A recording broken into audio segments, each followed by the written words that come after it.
Hi folks, welcome back to Delboy's Garage. Now tonight this is just a very quick interim how-to, just in response to a question. I've had two people ask the same question. It's about, one guy just asked today, Gurn00 or GURN00. That's the username. So he just asked me a question tonight, how to do a step-by-step on adjusting a Harley Sportster belt. Now obviously this is another one of those situations where those of us who do things with our bikes, those of us who've got spanners and we know how to use them, we kind of think, that's really easy, what are you asking that for? Well, it isn't easy. If you've never been taught, if you've never been told, or if nobody's ever shown you, then it is hard. It's really difficult and it's scary because your bike is your pride and joy and you don't want to do something to it and render it in a condition where it's unsafe or damaged in some way or hurt yourself. Plus the fact people worry about their warranty as well, because the dealer takes the view that if you mess around with your bike and you make a mistake and you go and ask them to sort it out, then they will bill you. And if something goes awry with the bike due to something that you've done, that they will blame you and you won't get your warranty paid out. So there's all sorts of concerns. So simple things like belt adjustment, they really are not difficult. First of all, I want to make a point here. A chain on a Japanese bike or a chain drive bike of any kind, a chain needs adjusting probably every few months because they do stretch and they need to have a given amount of slack. A belt on a Harley Sportster or a Harley Big Twin, they do last a great deal longer. The overall life of a belt on a Sportster, you may be looking at 25, 30, 40,000 miles depending on how you care for it, and the more you care for it the longer it will last. And periodically I wouldn't think you need to adjust the belt on a Harley more than every service, which is about 5,000 miles. They really don't need much adjustment. It is one of their fortes, that they're very maintenance free. So I just want to show you a couple of things. First of all, how to check that it needs adjusting, because Gurn00, mate, I think your question's great, but check first before you go getting stuck in with the spanners if you need to adjust it. Harley belts very rarely need adjusting, so I want to show you tonight quickly how to check it. I did it recently in a care video for the belt, but I maybe didn't get the message across, so here it is. How to adjust it or correctly check that it needs adjusting, and then if it does, how to move it safely and correctly so that it is retensioned. Right, so the first thing is how to check whether it needs adjusting. So stick around, stay tuned, let's show you how that's done. Okay, first of all is this. If you've got your bottom belt guard here connected to the bike still, which you should have, because guys take these off because they think it looks cool, they are very, very important because they stop stones getting caught in between the belt and the pulley and subsequently breaking the belt. Now, on your bottom guard, you've got this little slot here. Now, this little slot is there for a reason. It's kind of got measurement marks on it.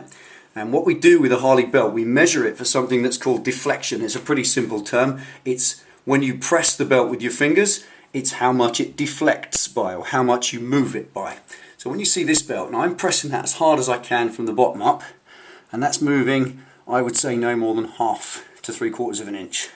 And I would say when you press that and it moves more than an inch, then your belt is a little bit slack. And it's important that the belt is tensioned correctly because it can jump. You've only got these little tiny rounded teeth. They're not like teeth on a sprocket in a chain. These just sit in little tiny dents on the pulley. And if they're too loose, then they will jump over the top and that can snap them off and do damage to the belt and even break it.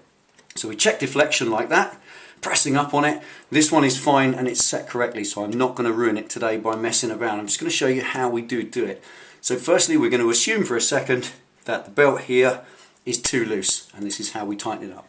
Okay, the first principle I just want to explain, because these how-tos I do for a reason, because I want people who are completely remedial, who've never done any mechanical work on a bike. I want you to understand it. A lot of the manuals and the books you read, they talk in mechanics terms and they don't make it very simple. They skip something that prevents you understanding the process, and off they go then subsequently explaining the process, and none of it makes sense because they've skipped a fundamental start point. So the fundamental start point of adjusting your belt is quite simply, you have an axle, a wheel spindle that goes through the bike, and that slides back and forth in the frame. This is the swinging arm on the back of the bike. It kind of swings up and down to give you suspension, and at the end the axle comes through and it slides back and forth like this, quite simply to give you the ability to tension that wheel.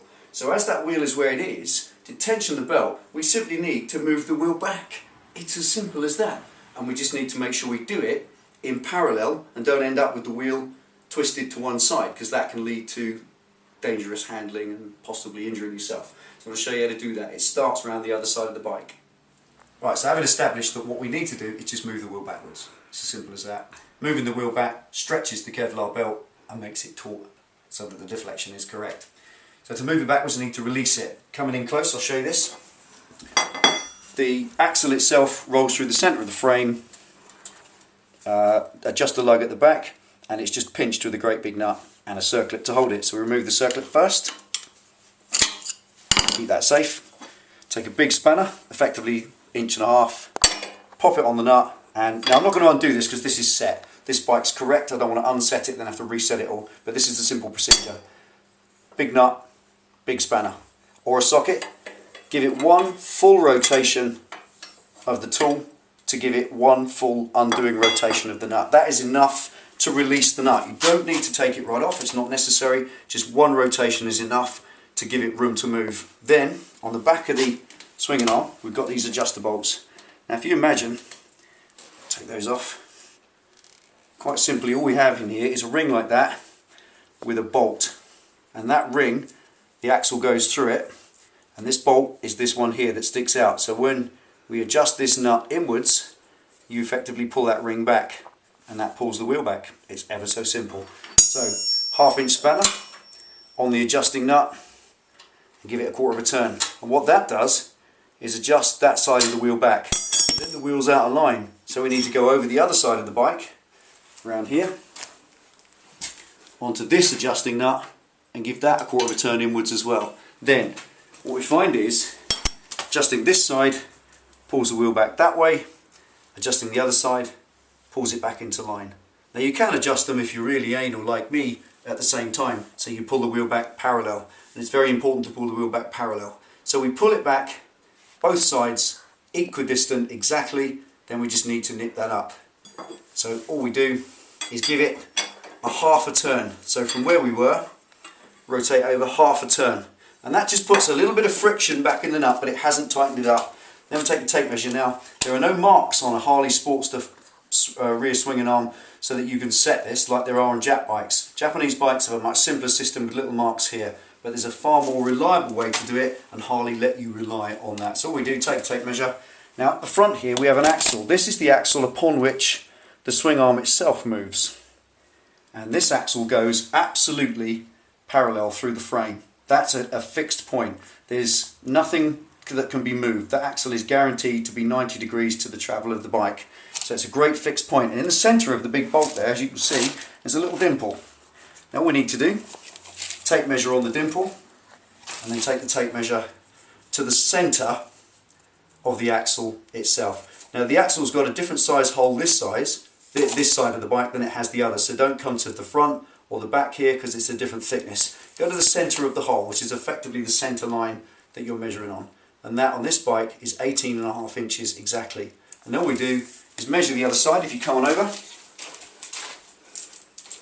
we can see here, nice up and close, we've got the same axle with the same dimple, and we've got a hole the same here. So it's ever so simple. Put that on there, come back here, and again you got 18.5 exactly that side. So we then know that the axle at the front here and the axle here are absolutely parallel. Getting this wheel alignment correct is very important. So once you're sure and you're happy that that is completely parallel and that the distance either side between there and there is the same, then it's time to pinch it up. So pop your spanner or your socket back on and give it the other half of that full turn that we released it, and that's put it back to where it was. Now, a lot of people ask about the torque settings. You can torque that up to 100 foot-pounds if you like. Go back, get the whole lot. Now you can torque that up to 100 foot-pounds if you like, and that will stay on. You don't really need to though. It can go up to 80, 75, and it still won't come off. There's a little thing I like to do. Once I've torqued it back up, I just pop on all the little protective thingies. Pop the circlip back in. Always make sure to put that on. That stops it coming off if it does ever undo itself. And here's a little trickette I want to show you. Done this a few times before. Any piece of suspension that you've ever undone or breaks anything, get some old nail varnish, just a colour that you don't use very often, and just pop a little dot on the frame as an access or a reference point, and then a little dot on the nut itself, so that the two dots are in line. Same as this one, we've moved it, haven't we? So we put a little dot on the frame and a little dot on the nut, and all they do is those two dots are in line. And And what that simply means is once that dries, it doesn't do any harm. If you want to remove it, you just crack it off with your thumbnail. But those two dots, they remain in line. And all you need to do, instead of measuring torque settings or coming back a week later and re-torquing it, just use your eyes, just have a look. If those two dots remain in line, then it hasn't undone itself, has it? It's ever so simple.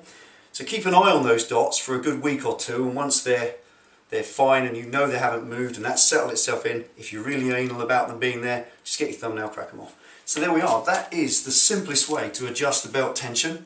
It's simply release this wheel nut, wind these two back adjusters inwards, and that pulls the bolt outwards, obviously, and that pulls the wheel back. But the most important thing, above all, is to make sure that you come back parallel, and that wheel, when you adjust it back, it doesn't come back at that angle or that angle, because the bike will then crab up the road at an angle. It will ride badly, it will handle dangerously, and you could hurt yourself. Make sure you get them absolutely parallel. If you're not sure, you can buy laser wheel aligners. They're little tools you can buy for the job, but you really don't need them. They're fancy pants tools for no reason. You can't beat a tape measure, taking a little bit of time just to measure that point that I mentioned. So there you go. That's tensioning the belt on your Harley Sportster or your Big Twin. It's the same principle. Hope that helps you, my friend. Thanks for tuning in to Delboy's Garage. Ride safe. See you next time.